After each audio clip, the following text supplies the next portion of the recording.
दोस्तों नमस्कार, आप सभी का आपके अपने YouTube चैनल में हार्दिक अभिनंदन है। दोस्तों हम NCERT की पुस्तकों के वन लाइनर प्रश्न पढ़ेंगे जो कक्षा 6 से 10 तक की किताबों के होंगे। आपके रीड के लिए और सेकंड ग्रेड सामाजिक वालों के लिए रामबाण सिद्ध होने वाला है। सारे के सारे प्रश्न आपको निकाल कर इन वीडियो को माध्यम से आपको दे दिए जाएंगे।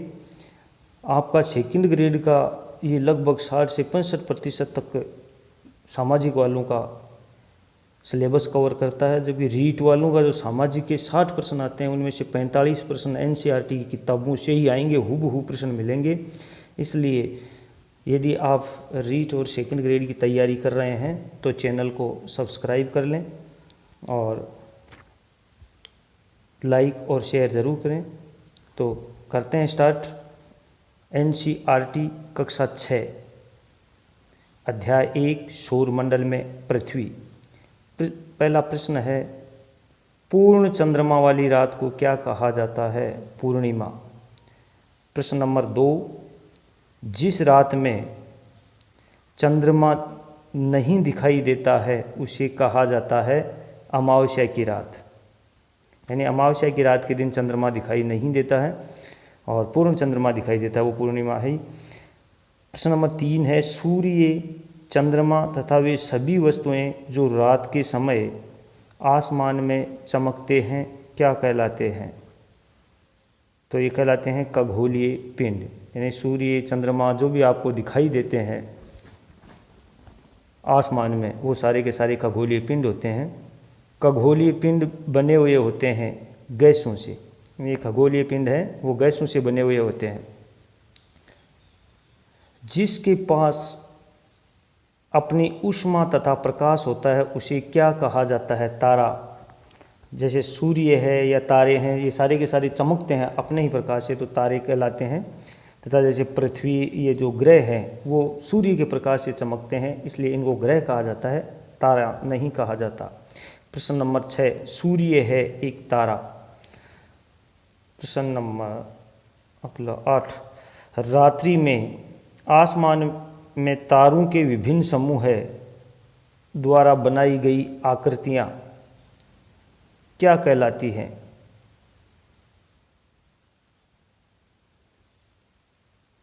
नक्षत्र मंडल। 6 के बाद में 8 नंबर प्रश्न डल गया है, 7 नंबर प्रश्न समझें आप इसको। प्रश्न नंबर 9, अर्सा मेजर या बिग बियर है एक नक्षत्र मंडल।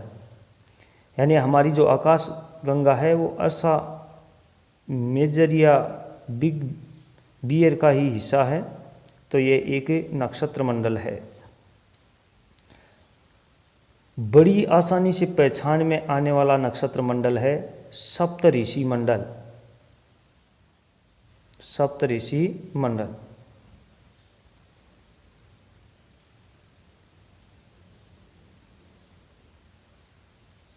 अगला प्रश्न है, सप्तऋषि मंडल किसका भाग है? तो अर्सा मेजर का। अर्सा मेजर या बिग बियर का ही ये भाग है सप्तऋषि मंडल।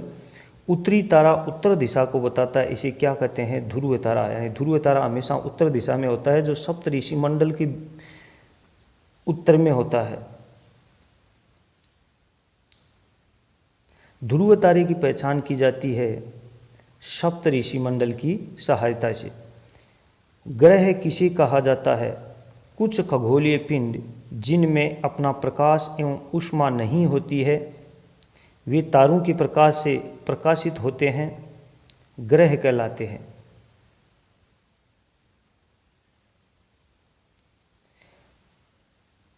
ग्रह है जिसे अंग्रेजी में प्लेनेट्स कहते हैं, ग्रीक भाषा के प्लेनेटाई शब्द से बना है जिसका अर्थ होता है परिभ्रमक, अर्थात चारों ओर घूमने वाला।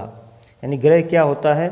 ये अंग्रेजी के प्लेनेट शब्द से बना है, जो ग्रीक भाषा के प्लेनाइट शब्द से उत्पन्न हुआ है और जिसका अर्थ होता है परिभ्रमक, अर्थात चक्कर लगाते हैं, किसी चारों ओर चक्कर लगाने वालों को ग्रह कहा जाता है। पृथ्वी है एक ग्रह। पृथ्वी ऊष्मा एवं प्रकाश प्राप्त करती है सूर्य से। पृथ्वी ऊष्मा और प्रकाश किससे प्राप्त करती है? सूर्य से। पृथ्वी के सबसे नज़दीक तारा है सूर्य। पृथ्वी को बहुत अधिक दूरी से देखने पर कैसी दिखाई देती है? ये चंद्रमा की तरह है, चमकती हुई दिखाई देती है। यानी दूर से यदि पृथ्वी को देखा जाता है तो जिस तरह से हमें चंद्रमा चमकता हुआ दिखाई देता है, हालांकि चंद्रमा का स्वयं का कोई प्रकाश नहीं है, वो सूर्य के प्रकाश से ही जगमगाता है, लेकिन दूर से देखने पर वो चमकता हुआ दिखाई देता है। उसी तरीके से पृथ्वी को भी यदि हम दूर से देखते हैं तो वह चमकती हुई दिखाई देगी। शनि तथा यूरेनस के चारों ओर छल्ले हैं। ये छल्ले विभिन्न पदार्थों के असंख्य छोटे छोटे पिंडों से बनी पट्टियां हैं। पृथ्वी से इन छल्लों को शक्तिशाली दूरबीन की सहायता से देखा जा सकता है। यानी कौन से ग्रहों के बीच में छल्ले हैं? तो छल्ले हैं बृहस्पति और शनि के बीच में। ये बात ध्यान में रखना। पृथ्वी का सहचर तथा उपग्रह है चंद्रमा, यानी पृथ्वी के साथ विचरण करने वाला, और उसका उपग्रह है चंद्रमा। सौरमंडल का मुखिया कहलाता है सूर्य। सौरमंडल के सदस्य कौन कौन से हैं? तो सौरमंडल के सदस्य हैं सूर्य, 8 ग्रह, उपग्रह है तथा कुछ अन्य खगोलीय पिंड जैसे क्षुद्र ग्रह एवं उल्का पिंड। ये सारे के सारे सौरमंडल के सदस्य हैं, जो हमारे 8 ग्रह हैं। सूर्य है, इनके ग्रहों के उपग्रह हैं तथा कुछ खगोलीय पिंड क्षुद्र और उल्का पिंड, ये सारे के सारे सौरमंडल के ही सदस्य हैं। सौरमंडल के केंद्र में स्थित है सूर्य। ये प्रश्न कई बार परीक्षा में हुआ कि सूर्य है सौरमंडल के केंद्र में। सौरमंडल को आपस में बांधे रखता है, तो ये बांधे रखता है आपका सूर्य का खिंचाव बल। सूर्य का खिंचाव बल सौरमंडल को आपस में बांधे रखता है। सौरमंडल के लिए प्रकाश एवं ऊष्मा का एकमात्र स्रोत है सूर्य। यानी पूरे के पूरे सौरमंडल के लिए प्रकाश और ऊष्मा का जो एकमात्र स्रोत है वो क्या है? सूर्य है। सूर्य पृथ्वी से कितना किलोमीटर दूर है? लगभग 15 करोड़ किलोमीटर। सूर्य और पृथ्वी के बीच की दूरी है 15 करोड़ किलोमीटर। सौरमंडल में कितने ग्रह हैं? 8 ग्रह हैं। तो ये 8 ग्रह सूर्य से दूरी के अनुसार किस तरह से हैं? तो सबसे पहले सूर्य के पास में होता है बुध, बुध के बाद शुक्र, पृथ्वी, मंगल, बृहस्पति, शनि, अरुण और वरुण। अरुण यूरेनस और वरुण को नेपच्यून, ये इंग्लिश में बोला जाता है। अच्छा, तो इस क्रम को आपको याद में रखना है कि बुध है वो सूर्य के बिल्कुल नज़दीक है, उसके बाद में दूरी पर शुक्र है, फिर तीसरे नंबर पर पृथ्वी है, चौथे नंबर पर मंगल, बृहस्पति, शनि, अरुण और वरुण। इस तरह से इनका क्रम है, ये आपको याद ही रखना है। इनको याद रखने के लिए कक्षा 6 की पुस्तक में इंग्लिश में एक सूत्र भी दे रखा है, ऐसे माई मदर PCNT इस तरह से कुछ दे रखा है, लेकिन उस सूत्र की बजाय आप ऐसे याद करो। देखो, सबसे पहले बुध, फिर बृहस्पति को छोड़कर शुक्र, शनि को छोड़कर पृथ्वी, यानी रविवार आता है शनिवार के बाद में, तो रवि का मतलब पृथ्वी समझ लो। फिर सोम के बाद मंगल, और बुध छोड़कर बृहस्पति, शुक्र छोड़ के शनि, और फिर अरुण वरुण। इस तरह से इनका क्रम याद रख लो। सौरमंडल के सभी 8 ग्रह एक निश्चित पथ पर सूर्य का चक्कर लगाते हैं। ये रास्ते दीर्घावर्तार होते हैं। क्या कहलाते हैं? तो ये कक्षा कहलाते हैं। यानी सूर्य के और चारों ओर जितने भी वो दीर्घावतार रास्ते होते हैं, उन रास्तों को क्या कहा जाता है? कक्षा कहा जाता है। आंतरिक ग्रह होते हैं सूर्य के बहुत नज़दीक एवं चट्टानों से बने हुए थे। आंतरिक ग्रह सूर्य के नज़दीक होते हैं, बाह्य ग्रह सूर्य से दूर होते हैं। बस ये बात आपको ध्यान रखना है कि आंतरिक ग्रह हैं जो सूर्य के नज़दीक वाले जो 4 ग्रह हैं वो आंतरिक ग्रह हैं, और सूर्य से दूर हैं वो बाह्य ग्रह हैं। तो बाह्य ग्रह होते हैं सूर्य से बहुत दूर तथा बहुत बड़े आकार के। ये गैस और तल पदार्थों से बने होते हैं। ध्यान रखना, सूर्य के जो आंतरिक ग्रह हैं सूर्य के नज़दीक हैं वो तो चट्टानों से बने होते हैं। वो किससे बने होते हैं? चट्टानों से। और ये जो बाह्य ग्रह होते हैं वो गैस और तरल पदार्थों से बने रहते हैं। ये बात ज़रूर आप थोड़ा सा ध्यान में रखना, इसको नोट करना। आंतरिक ग्रह कौन कौन से हैं? आंतरिक ग्रह हैं बुध, शुक्र, पृथ्वी और मंगल। ये चारों जो शुरू के हैं वो आंतरिक ग्रह हैं। और बाह्य ग्रह कौन से हैं? बृहस्पति, शनि, यूरेनस और नेपच्यून यानी अरुण और वरुण। अब देखिए आंतरिक ग्रह है ये किस तरह से सूर्य से संबंध रखते हैं वो हम पढ़ते हैं। यानी कक्षा 6 की किताब में जितने महत्वपूर्ण तथ्य है ये भी जानिए, इनको भी समझिए। जो अलग से बनाए हुए होते हैं उनमें से सारे के सारे प्रश्न निकाल कर मैंने, यानी ऐसा कोई भी प्रश्न नहीं छोड़ा है जो आपकी किताब में रह गया, सारे के सारे यहाँ ले लिए हैं। आपको किताब अलग से पढ़ने की कोई आवश्यकता नहीं है। और इन प्रश्नों को यदि आप 2-3 बार पढ़ लोगे तो स्थायी हो जाएगा और आपको ज़्यादा हार्ड मेहनत नहीं करनी होगी। इसलिए आप यदि भी चैनल पर नए हों तो चैनल को सब्सक्राइब करें और वीडियो अच्छा लगे तो लाइक ज़रूर करें। तो आंतरिक ग्रह है बुध। सूर्य के चारों ओर एक परिक्रमण 88 दिन तथा अपने अक्ष पर घूर्णन 59 दिन करता है। यानी बुध है सूर्य के चारों ओर परिक्रमण करता है वो तो 88 दिन में, और अपने अक्ष पर 59 दिन में घूम जाता है। शुक्र सूर्य के चारों ओर एक परिक्रमण 255 दिन में, बुध करता है 88 दिन में, शुक्र करता है 255 दिन में, एवं अपने अक्ष पर घूर्णन 243 दिन में करता है। पृथ्वी सूर्य के चारों ओर एक परिक्रमण 365 दिन में करती है, यह आपको ध्यान ही है, और अपने अक्ष पर घूर्णन 1 दिन में करती है। चंद्रमा की संख्या 1, चंद्रमा की संख्या का मतलब उपग्रह है। यहाँ कक्षा 6 की कक्षा में उपग्रहों का नाम चंद्रमा दे रखा है। तो चंद्रमा यानी हमारा तो उपग्रह ही भी चंद्रमा ही है पृथ्वी का। तो चंद्रमा की संख्या कितनी है? 1, यानी उपग्रह कितने हैं पृथ्वी पर?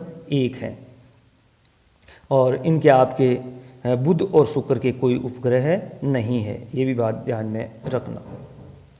मंगल सूर्य के चारों ओर एक परिक्रमण 687 दिन में, अपने अक्ष पर घूर्णन 1 दिन में करता है, और इनके उपग्रहों की संख्या यानी चंद्रमा की संख्या 2 है। बाह्य ग्रह में पहला बृहस्पति, ये सबसे बड़ा ग्रह है। सूर्य के चारों ओर एक परिक्रमण 11 साल और 11 महीने में लगाता है, लगभग 12 साल में ये परिक्रमा पूरी करता है। अपने अक्ष पर घूर्णन 9 घंटे और 56 मिनट में करता है।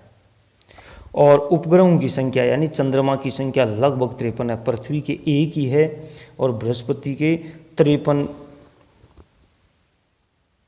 उपग्रह हैं। तो आप अंदाज लगा सकते हो कि बृहस्पति पृथ्वी से कितना बड़ा ग्रह है। शनि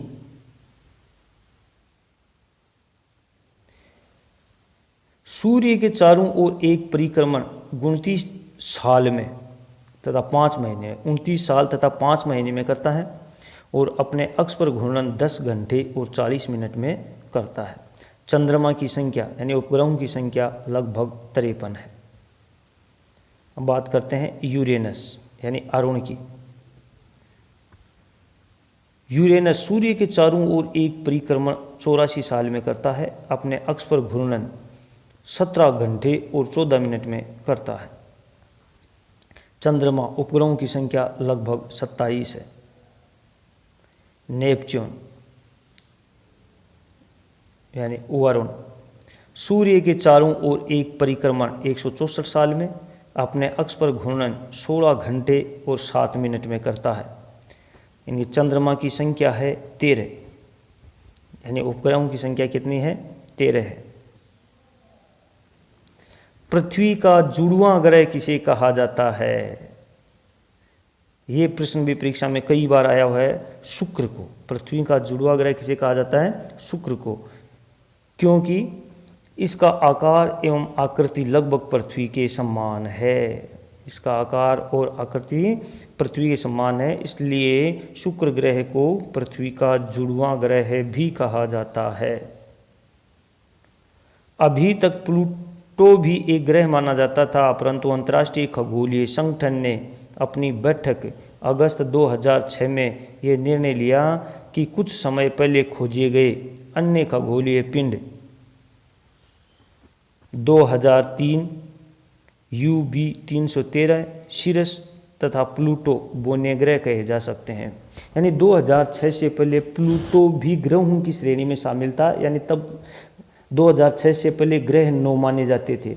2006 के बाद में ग्रह उनकी संख्या 8 हो गई, यानी प्लूटो को ग्रह की श्रेणी से बाहर निकाल दिया गया है और बोने ग्रह की श्रेणी में ले लिया गया है। तो यदि यहाँ प्रश्न बनता है तो आपको ये याद रखना है कि प्लूटो को ग्रहों की श्रेणी से कब बाहर किया गया, तो 2006 में। वर्तमान में प्लूटो है बोना ग्रह है। सूर्य से दूरी के हिसाब से पृथ्वी कौन सा ग्रह है, तो सूर्य की दूरी से हिसाब से अपने पृथ्वी है तीसरे नंबर का ग्रह। पहला बुध है, फिर शुक्र है और तीसरा शनि है। आकार में पृथ्वी कितने नंबर का ग्रह है, आकार में पृथ्वी 5वां ग्रह है, यानी आकार में 4 ग्रह पृथ्वी से बड़े हैं और 5वें नंबर का ग्रह है। पृथ्वी ध्रुवों के पास कैसी है, ये अगला प्रश्न है। बीच में प्रश्न डालने में ये कोई भूल हो गई।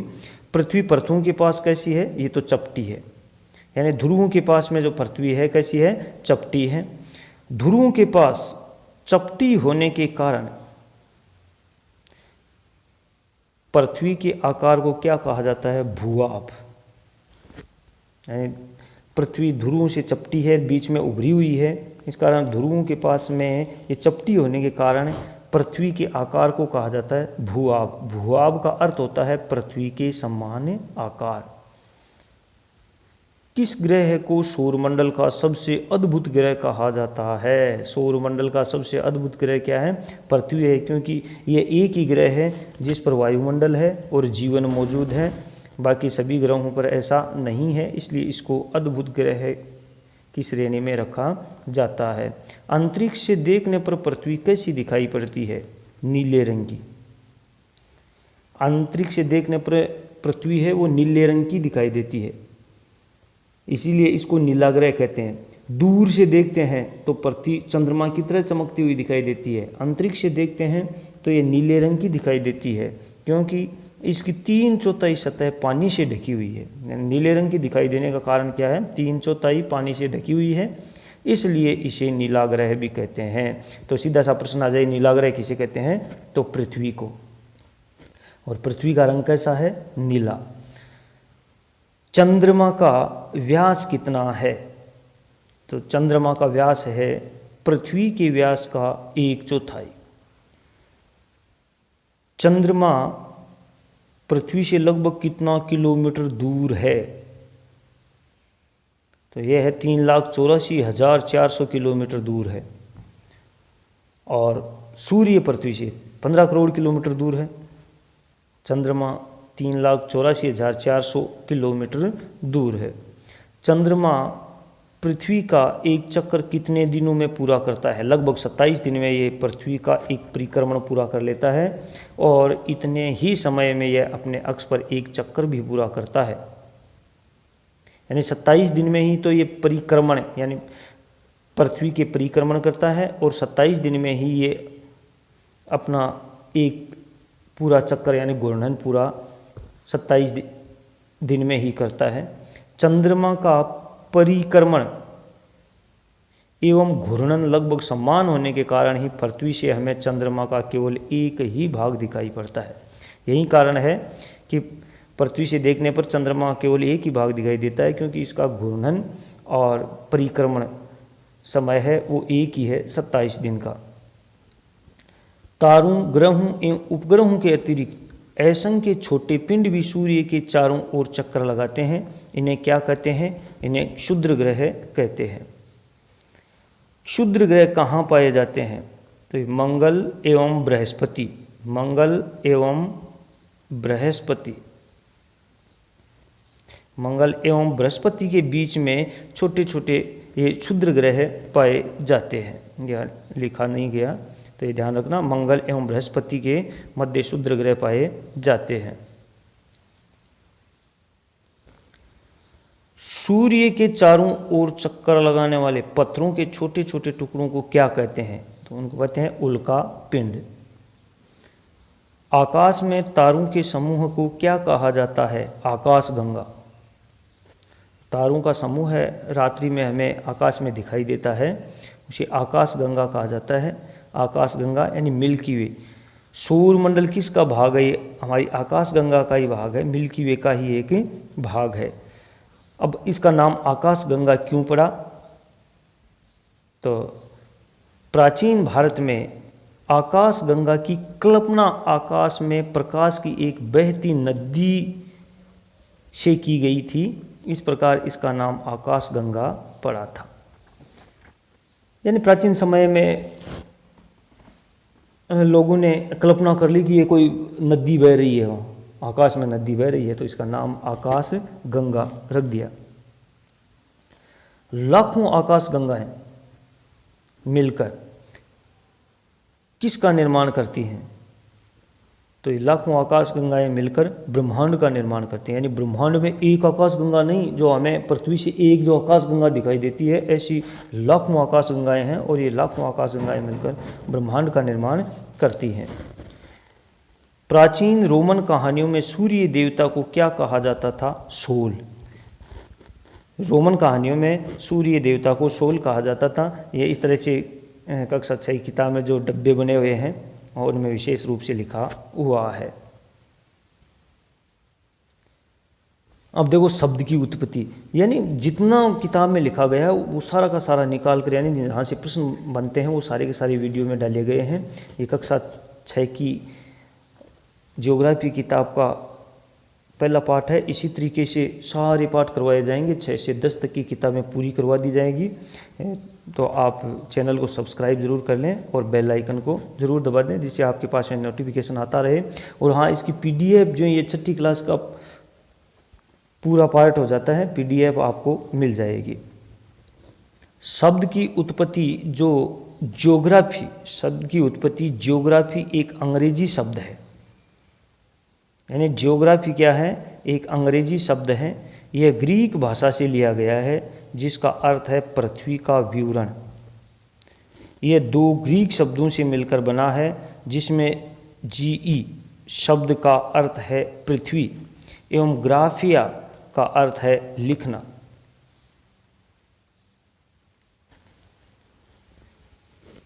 यानी जो में GE का शब्द है पृथ्वी और ग्राफिया का अर्थ है लिखना।